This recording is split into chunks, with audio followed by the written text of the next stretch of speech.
Ah, they dragged you by the spine and threw you to hell, thinking the fire would feast on your soul, that the smoke would blind you, that the screams would teach you submission, but you didn't scream. No, you listened. You learned the language of demons, memorized the scent of betrayal, and carved your name into the walls of the abyss with broken fingernails and vengeance. They wanted you silent. Instead, you became fluent in war. You see, when they send someone like you to hell, they forget. You don't beg for heaven. You build your kingdom beneath the ashes. They thought they were punishing you, but they were preparing you, sharpening your edges, melting your mercy, starving your faith until the only thing left inside you was fire that answered to no God. They called it a lesson. They called it justice. But justice is just a mask they wear when they're too scared to admit they're predators. And you were the prey that refused to die. The kind of prey that crawls out of the hunter's gut, reborn. They stripped your name, mocked your scars, spit in your silence, thinking they'd buried you. But you were the seed, and hell was just the soil. The darkness didn't break you, it fed you. You learned the rhythm of pain, how it pulses in patterns, how it becomes a metronome for your rise. You didn't just survive the fall, you made the fall your fortress. And when they slept, convinced you were gone, you trained. With every breath like broken glass, you trained. With every lie they told in your absence, you trained. With every fake condolence, every pitiful whisper, you trained. And when the gates of hell finally split, you weren't crawling. You were marching. They never expected you to return. That was their first mistake. They thought they had time, thought distance diluted memory. But memory doesn't fade when it's stitched with betrayal. It festers. It evolves. It becomes something monstrous, something holy. You were down there collecting names, weren't you? Watching them from the pit, their smiles, their games, their comfort, all while you bled beneath the weight of silence. But you didn't stay alone. No, you whispered, and the broken heard you. The abandoned heard you. The damned looked up and saw not a prisoner, but a warrior. They followed your pain like a hymn. You didn't just come back. You brought the forgotten with you. You returned with an army of angels, not the kind painted in churches. No, the kind with cracked halos and dirt beneath their nails. The kind that don't sing hymns. They scream justice. Now they don't know what to do with you. The same ones who sentenced you now stutter your name like a curse, because you're not just a man anymore. You're a mirror. You show them their rot, their hypocrisy, their rules, which only apply to the weak. They built a world where monsters wear suits, where pain is branded as progress, where silence is the price of peace. And you tore through the wallpaper of that illusion. You showed them what happens when the weapon they forged in shadows remembers its name. You're the answer to every prayer they hoped would never be heard. They wanted a villain? Then they shouldn't have played God. Because you became the very wrath they worshipped in secret, unleashed. They ask how you did it, how you endured, as if they'd understand the science of scars, as if they'd survive a second inside the storm that became your soul. See, they were born in comfort, raised in soft lies. You were baptized in betrayal, bled in silence, and grew in chaos. You didn't have mentors, you had ghosts. You didn't have therapy, you had time. Endless, brutal, merciless time. Time that sat beside you like a beast and whispered, "Remember?" And you did. You remembered it all. Every smirk, every betrayal, every fake embrace, every time they looked through you like your pain was invisible. But pain doesn't stay invisible forever, does it?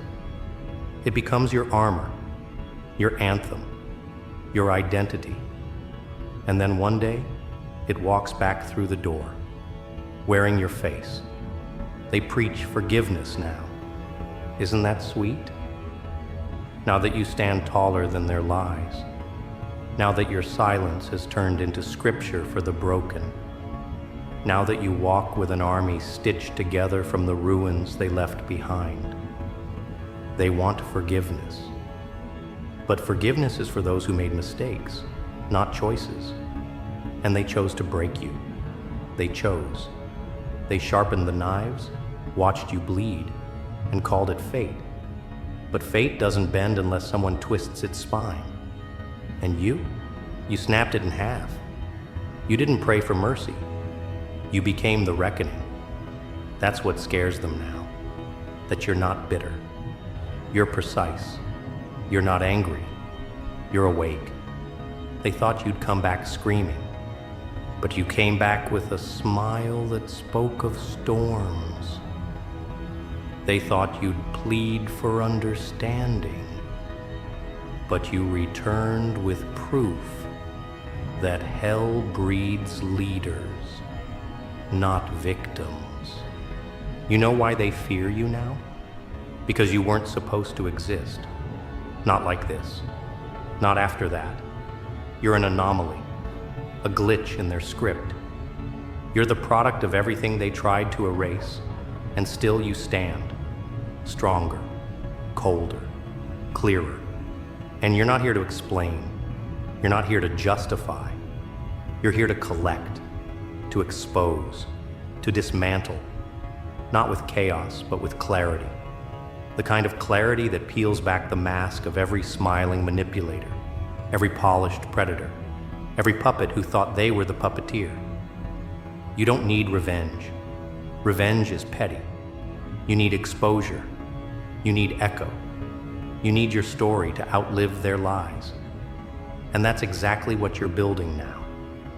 Not a legacy, but a warning that the flames they thought would kill you made you untouchable. And still, they look for weakness.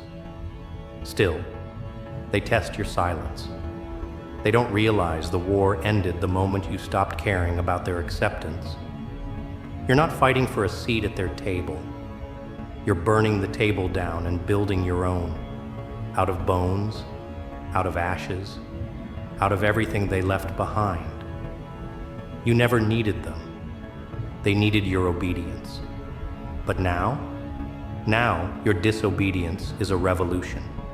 Every step you take is a sermon. Every glance is a prophecy.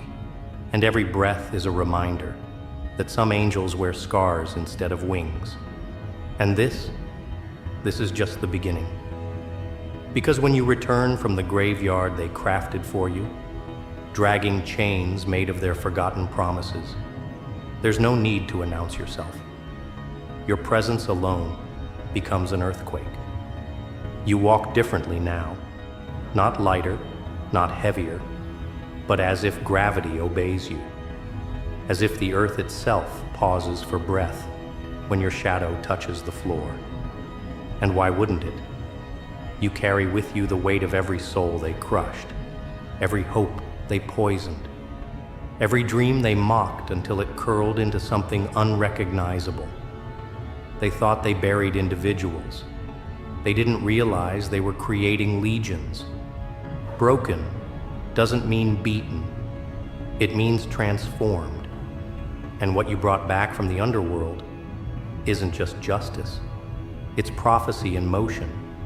Their system was designed to devour quietly, to humiliate behind closed doors, and then post apologies in public.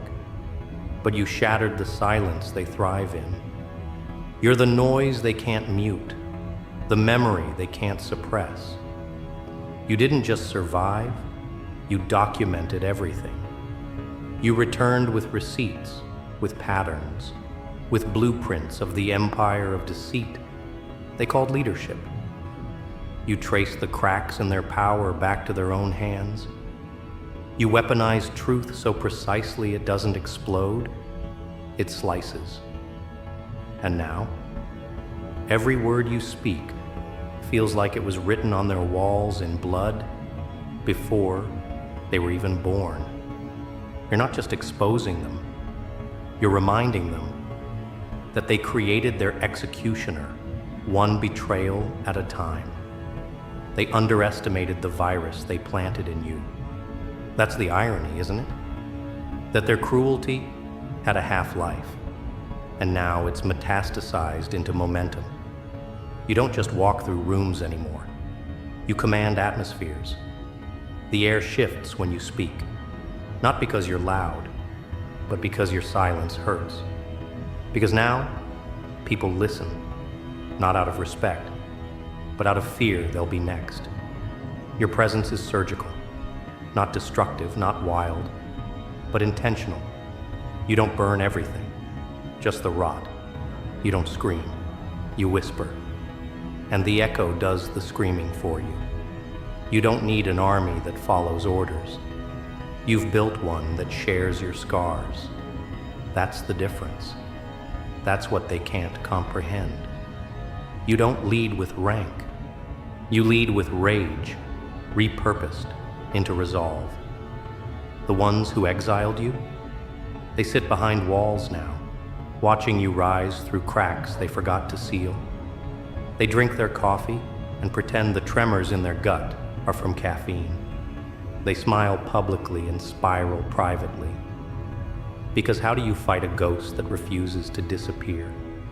How do you kill a legacy rising from the wreckage you built with your own hands? You can't. You can't.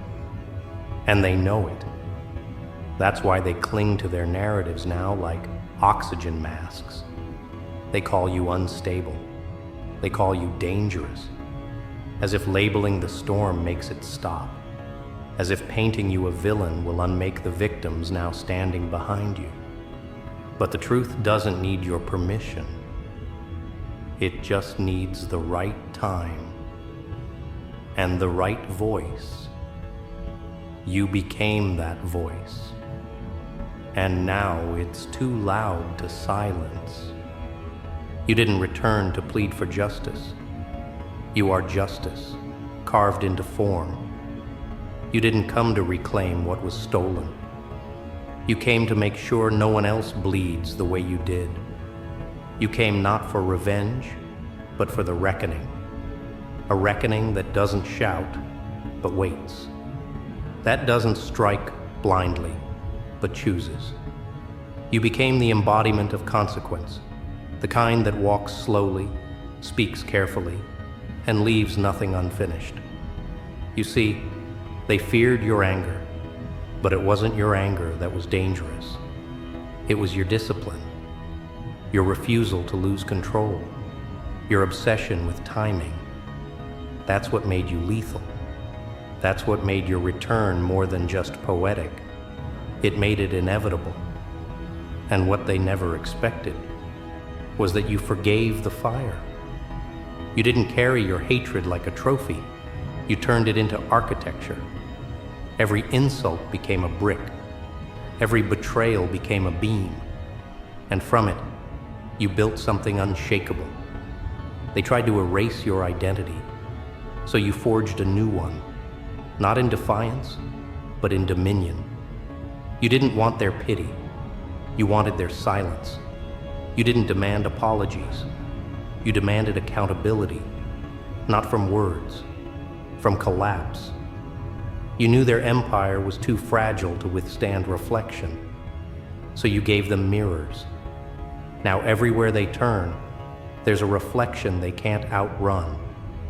They can't touch you anymore, not because you're hiding, but because you've risen beyond reach. You operate outside their systems now, above their petty hierarchies. You don't chase validation. You command impact. Every movement, every sentence, every glance, It shifts tectonic plates beneath institutions built on silence. And the best part? You don't need to lift a sword. Your presence alone is a revolution. The kind of revolution that doesn't wear uniforms or wave flags, but walks into rooms and makes liars confess with nothing but a look. You don't call yourself a leader. You don't call yourself a prophet. But those who walk beside you, they see something divine in your scars, not because they worship you, but because your pain woke theirs up. And still, the architects of your downfall cling to their positions. They sit on thrones made of denial, rewriting the past with trembling fingers. But history has teeth now.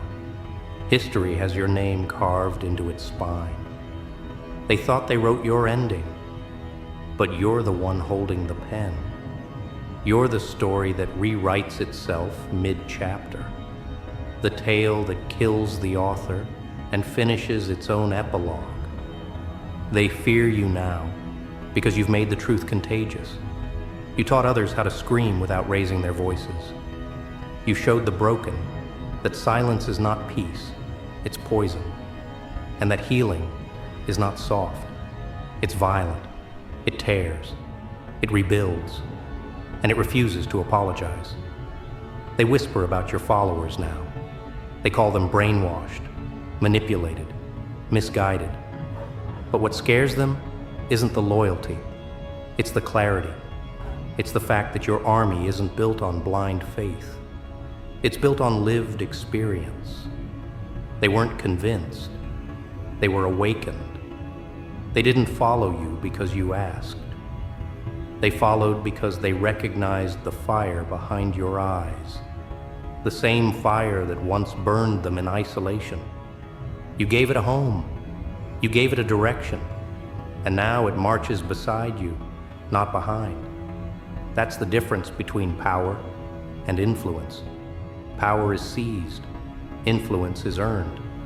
And yet, this is still not your final form. There's something brewing behind your silence, something they haven't seen yet. The storm you unleashed was just the first wave. What's coming now is evolution. You've transcended their fears. You've become a living contradiction, scarred but sacred, ruined but radiant. You're not healing anymore. You're harvesting, collecting the fruits of resilience, preparing the world for a new kind of warrior, one who doesn't need validation, vengeance, or violence, just vision. A vision so clear, it cuts through propaganda like a blade through fog. And as you walk through their cities, through their conferences, through their systems, you don't need to destroy anything. Your existence is destruction enough. You don't need to announce your power. They feel it. They feel it in the quiet, in the shifts, in the way people speak your name, not in admiration, but in revelation. They finally understand. You weren't their mistake. You were their mirror. And mirrors don't lie. But even now, they think this is your final chapter. Let them. Because what's coming next is something they've never survived before. Because what's coming next isn't a war. It's a revelation in motion. You're not here to conquer the old world. You're here to replace it. They still believe they're fighting a person, but you've already shifted into something far more terrifying, an idea. And ideas are immortal. Ideas don't sleep. They don't bleed. They don't bargain. They infect. And now your presence infects institutions, conversations, timelines. You've become the ghost in their machinery, a glitch they can't debug, a fire alarm that won't stop shrieking. You're not haunting them out of vengeance. You're haunting them because they buried you alive, and you remembered every hand that held the shovel. Your enemies walk around with smiles stitched to their faces, hoping the world doesn't notice the panic dripping from their fingertips. They hear your name like a trigger pulled in slow motion. Their confidence, a costume, their calm, a performance. Because they know they never broke you, they just woke you. And now you're not speaking from pain anymore. You're speaking from purpose, from a place colder than revenge and hotter than hell, a place where suffering was forged into strategy. They gave you scars hoping you'd hide them. Instead, you sharpened them into blades. You became fluent in the language of downfall. And now, you speak it with elegance. You're not here to settle old debts. You're here to shift the balance. You've moved beyond reaction. Now you're an architect of consequence. You design collapses the way artists paint portraits. Carefully, meticulously, with colors no one else sees. They built their castles on silence, and you turned silence into dynamite. You didn't just return with fury, you returned with order. An order they can't manipulate. An order that holds everyone accountable, not just the guilty, but the complicit. The ones who stayed quiet. The ones who watched you drown and whispered, "Not my problem." You remembered them too. You cataloged every shoulder turned, every eye that looked away. And now your memory walks like a beast on a leash, patient, but never forgetful. You didn't choose the battlefield, but you defined it. They brought you war, and you gave it purpose. You refused to play their game, so you built your own, and made sure the rules were etched in ash and aftermath. You don't march like a soldier. You glide like judgment. They still cling to their hierarchy, their alliances, their PR campaigns. But you don't need banners. You don't need slogans. The people following you aren't enchanted. They're empowered. They didn't need to be convinced. They just needed to be seen. And when you looked at them, not as pawns, but as proof, something ancient inside them remembered what it means to rise. You are no longer angry. You are aware. And awareness is sharper than hate. Hate can be manipulated. Awareness cannot. Hate fades. Awareness evolves. They fear your evolution, not because it's violent, but because it's inevitable. You've become the reflection of everything they swore they'd never become, and now they can't look away. You don't scream anymore, because your silence carries the weight of 1,000 buried voices. You don't rush, because justice that arrives slow burns deeper. You're methodical, precise. You don't burn bridges, you dismantle them, brick by calculated brick, until there's nowhere left for cowards to run. And that army you returned with, it doesn't chant, it doesn't beg, it builds. It builds in the ruins. It understands that real vengeance isn't destruction, it's construction. A better world not made from fantasy, but forged from every lesson the darkness taught. Your soldiers wear halos carved from horns. Their light was born in the pit. And that's what makes them unstoppable. Not their rage, but their resilience. They don't need to be led. They just need to know you're still breathing, still moving, because your very survival is permission. Permission to fight, to rebuild, to scream in systems that once demanded silence, to dance in boardrooms they were never invited to. Your legacy doesn't need monuments. It breathes in every policy shattered, every tradition questioned, every gate that swings open for someone who was always told they didn't belong. You turned your exile into education, your pain into blueprint. You're not the hero they needed. You're the one they created, through negligence arrogance, and repeated acts of erasure. And now they whisper about how things are changing, but they don't realize you are the change. You're the variable they never accounted for. The storm they tried to outrun, but accidentally trained. They say power corrupts, but what they never expected was for clarity to terrify them more than chaos. You don't offer comfort, you offer confrontation. You're the question mark after every confident lie, the pause in every boardroom speech, the echo in every fake apology. You've rewired the room.